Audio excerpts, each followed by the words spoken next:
I decided to catch up on One Punch Man Season 2, and now that I've entirely caught up, I couldn't help but do this video. I am so excited about a hero nobody knows. Now, this isn't going to be a traditional prediction list video. Unfortunately, we don't really know much about the roster size or the story of this game, so there isn't a lot to go off of. So we're mostly going to be just talking about like safe picks, characters you would expect to see in a One Punch Man game. I'm sure I'll do like a more definitive prediction list, like trying to guess the exact roster sometime in the future. But for now, we're just going to go through categories of characters and kind of talk about them a little bit. You'll see what we're doing. You'll figure it out. So already announced, we have Saitama, Mooman Rider, Genos, Hellish Blizzard, and Sonic. Certainly an awesome batch of characters. Now, Boros gets an entire category to himself. This is the basically confirmed category. He hasn't been confirmed to be playable, but he's heavily featured in art that advertises the game. That being said, he might not be playable, but he's definitely in the game. This next group of characters are characters I think are pretty much needed to tell the story of One Punch Man through video game form. Now keep in mind, some of these characters could end up being not playable, but instead be like boss characters or something. With that in mind, we have Hammerhead, Bang, Carnage, Kabuto, Tank Top Master. You can either have this be like a single character, or you could even have it be like a group character, kind of like Ginyu in Dragon Ball FighterZ, but with the Tank Top group. Puri Prisoner, Tornado, which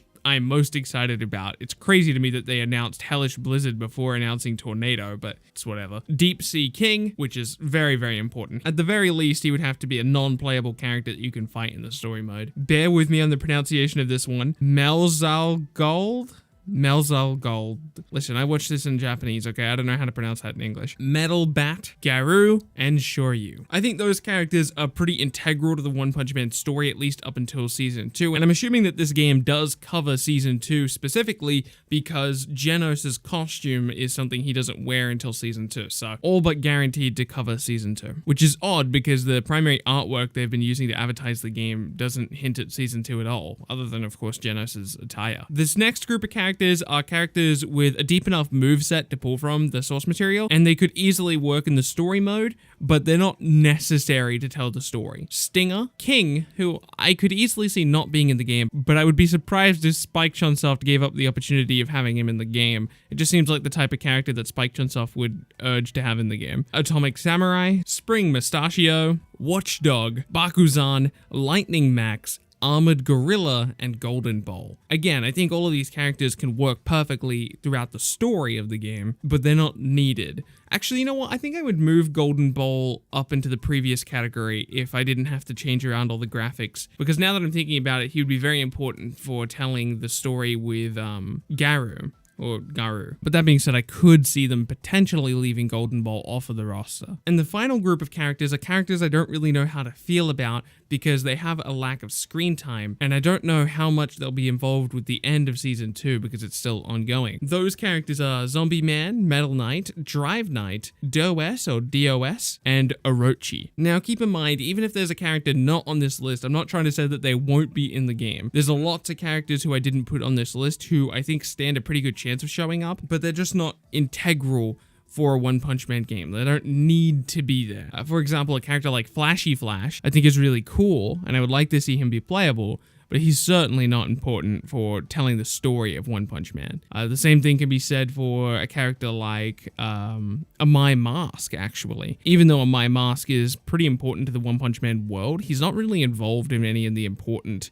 like moments that you would need to cover in a game. Now, I mean, he could show up, but he wouldn't need to be playable in order to go through those events. What you'll notice about this list is that they are all characters with pretty meaningful moments in the story, specifically fights, obviously excluding that last category. And I think that these fights would be fights that the game would need to cover in some shape or fashion. I mean, Hellish Blizzard really only has one fight in the series, at least so far in Season 2, and her moveset is pulled entirely from it, at least so far from what we can tell based on the short amount of gameplay we have. So it's not like a character needs a ton of source material to pull a moveset from, but they do need something. But to be fair, My Mask is in this kind of weird spot where I could see him just being playable anyway, whether they pull from manga specific stuff or the webcomic specific stuff. Alternatively, they could just make up a moveset for him just because he is like pretty important for the One Punch Man world. And then you've got Metal Knight and Drive Knight, who again I think are important, and we've even seen a bit of their moveset, but they don't really have like important fights, so they wouldn't be necessary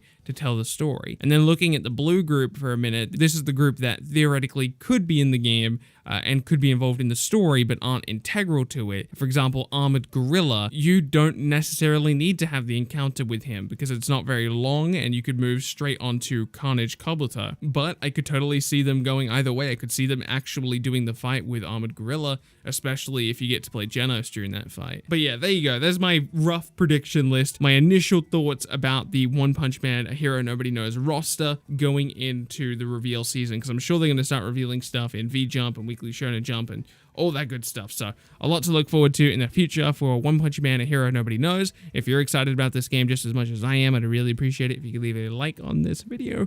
And if you're new around here, don't forget to subscribe. My name is Bilbzy, and I will see you in the next video.